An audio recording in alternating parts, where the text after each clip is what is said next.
ಕಣಿವೆಯಲ್ಲಿ 6 ಬೃಹತ್ ಜಲಾಶಯಗಳನ್ನು ನಿರ್ಮಿಸಿ ಸಾವಿರಾರು ಕುಟುಂಬಗಳು ಸಂಕಷ್ಟದಲ್ಲಿ ಬದುಕ್ತಾ ಇರುವ ಅರ್ಧ ಶತಮಾನದ ದುರಂತ ಇತಿಹಾಸ ಕಣ್ಣ ಮುಂದೆ ಇದೆ.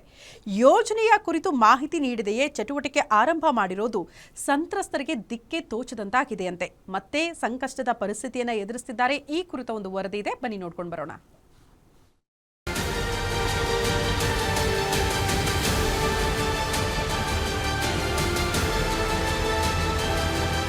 ಲಿಂಗನಮಕ್ಕಿ ಜಲಾಶಯದ ಮುಳುಗಡೆ ಸಂತ್ರಸ್ತರನ್ನ ಅರ್ಧ ಶತಮಾನಗಳಿಂದಲೂ ಅತಂತ್ರರನ್ನಾಗಿ ಮಾಡಿರುವ ರಾಜ್ಯ ಸರ್ಕಾರ ಇದೀಗ ಶರಾವತಿ ಪಂಪ್ಡ್ ಸ್ಟೋರೇಜ್ ಯೋಜನಾ ಪ್ರದೇಶದ ಜನರನ್ನ ತ್ರಿಶಂಕು ಸ್ಥಿತಿಗೆ ತಂದಿಟ್ಟಿದೆ.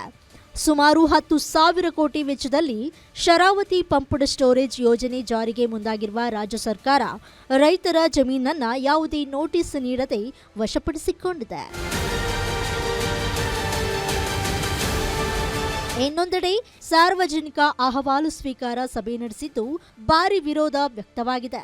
ಅದರಲ್ಲೂ ಕಂದಾಯ ಭೂಮಿಯಲ್ಲಿ ವಾಸಿಸೋರಿಗೆ ಪರಿಹಾರ ನೀಡ್ತಾರೆ, ಅರಣ್ಯ ಭೂಮಿಯಲ್ಲಿ ವಾಸಿಸುವ ನಮ್ಮ ಕಥೆಯೇನು ಎಂದು ಗೋಳಾಡಿದ್ದಾರೆ. ಸಮಸ್ಯೆ ಅಂದ್ರೆ ಸರ್, ನಾವು ಮೂಲತಃ ಶರಾವತಿ ಮುಳುಗಡೆಯಲ್ಲಿ ಇದ್ದರು. ಆಗ್ಲೂ ಸಹ ನಮಗೆ ಅನ್ಯಾಯ ಆಯಿತು ಸರ್. ಈಗಲೂ ಸಹ ಏನೋ ಅಂಚು ಮೂಲೆ ಬಂದು ಸೇರ್ಕೊಂಡು ಸುಮಾರು 60-70 ವರ್ಷ ಆಯಿತು ಸರ್ ನಾವು ಇಲ್ಲಿ ಜಾಗ ಮಾಡಿ. ನಮಗೆ ಈಗಲೂ ಸಹ ಒಕ್ಕಲೆಬ್ಬಿಸಿದ್ರೆ ನಮ್ಮ ಮುಂದಿನ ಗತಿ ಏನು? ನಾವು ಬದುಕೋದು ಹೆಂಗೆ? ಮಕ್ಕಳು ಮರದು ಸಾಕೋದು ಹೆಂಗೆ? ಈಗ ಏನೂ ಇಲ್ಲ. ಒಬ್ರದ್ದು ಯಾರಿಗೋ ಒಬ್ರಿಗೆ ಒಂದು ನೋಟಿಸ್ ಕೊಟ್ಟಿದ್ದಾರೆ, ನಿಂದು 5 ಗುಂಟೆ ಹೋಗುತ್ತೆ ಅಂತ. ನಮಗೆ ನೋಟಿಸು ಇಲ್ಲ. ಇದ್ದದ್ದು ಜಾಗ ಕಳ್ಕೊಂಡ್ರೆ ನಾವು ಬದುಕೋದು ಹೆಂಗೆ ಸರ್?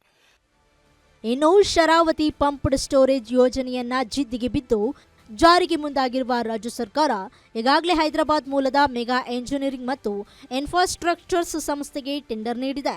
ಈ ಎಲ್ಲ ವಿಷಯದ ಬಗ್ಗೆ ಸಂತ್ರಸ್ತರು ಹಾಗೂ ಪರಿಸರಕ್ತರು ಗೊಂದಲಕ್ಕೀಡಾಗಿದ್ದು ಸೂಕ್ತ ಮಾಹಿತಿ ನೀಡುವಂತೆ ಒತ್ತಾಯಿಸಿದ್ದಾರೆ. ಒಟ್ಟಾರೆ ಶರಾವತಿ ಪಂಪ್ಡ್ ಸ್ಟೋರೇಜ್ ಯೋಜನೆ ಕೈಗೊಳ್ಳುವ ಮೂಲಕ ಮತ್ತಷ್ಟು ಶರಾವತಿ ಸಂತ್ರಸ್ತರನ್ನ ಸೃಷ್ಟಿಸುವ ಬದಲು ಮಲೆನಾಡಿಗೆ ಮಾರ್ಗವಾದ ಯೋಜನೆ ಕೈಬಿಡಲಿ ಎಂಬುದು ಎಲ್ಲರ ಆಗ್ರಹವಾಗಿದೆ. ಕ್ಯಾಮ್ರಾಮನ್ ಸಾವಂತ್ ಜೊತೆ ನವೀನ್ ಪುರದಾಳ್, ಗ್ಯಾರಂಟಿ ನ್ಯೂಸ್, ಶಿವಮೊಗ್ಗ.